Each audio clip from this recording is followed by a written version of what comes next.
Today we're making a German potato goulash, a very simple yet delicious dish that uses a special ingredient that's closely associated with Germany. Let's see if you can guess what it is before we use it in the recipe. Welcome to Linda's Home Kitchen and let's cook. So first we need to peel and chunk 2.5 pounds of starchy potatoes, like russet or yellow potatoes. Potatoes are the main ingredient in this dish, and this recipe reminds me a lot of my childhood. I was born and raised in Bavaria, Germany in the 70s, and in our house we ate a lot of potatoes because meat was reserved for the weekends, which I think was already unusual in the 70s for a middle-class family. I guess because my parents were born in the 40s and everything was scarce after the war. That mindset of frugality carried over into their adulthood. It didn't hinder my development, so today I'm 6'1", 250 pounds, so I turned out all right.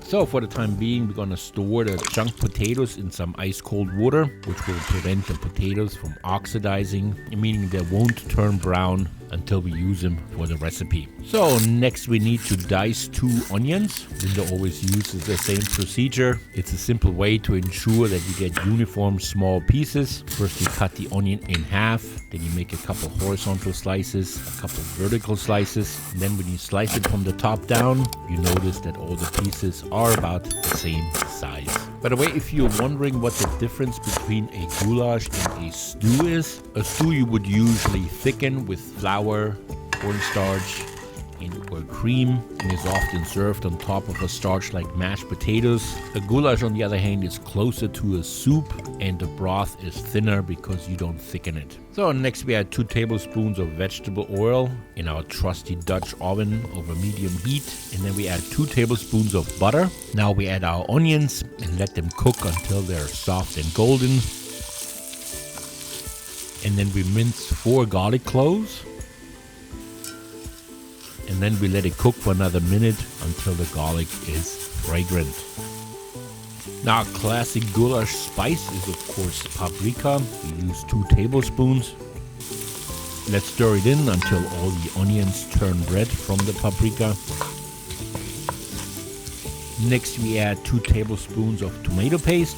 We'll stir that in as well and let it cook for 1 more minute.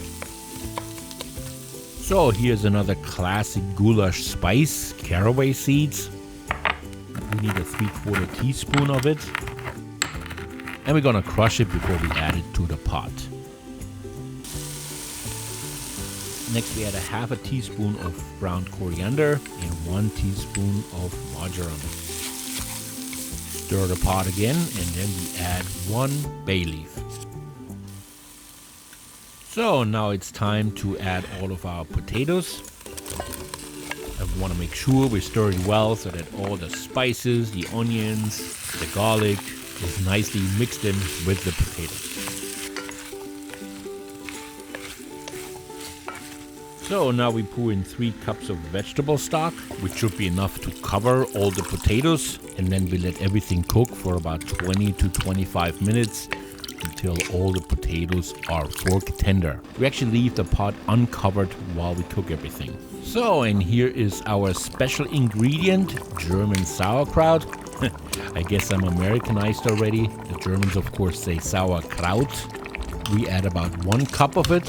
I'm telling you, the sauerkraut is adding so much robust flavor to the goulash. You won't miss the meat in the goulash at all, I guarantee you. So now we season it to taste with a little salt and pepper, and we let it cook for 5 more minutes so the sauerkraut can soften a little bit and to add its distinct flavor to the rest of the goulash. In the meantime, we can cut a couple slices of red peppers for garnish, and now we're ready to serve it. Ooh, this looks absolutely delicious. All the chunky potatoes and the sauerkraut. I love the color of the dish. I could eat this every week. So now we put some sour cream on top. We can put vegan sour cream on top if you want. And then we top it off with our red peppers. And if you like, you can sprinkle some chopped parsley on top of it. So here you have it, your German potato goulash. If you enjoyed this video, don't forget to like and subscribe. And thank you for watching. Yours truly, Linda and Stefan.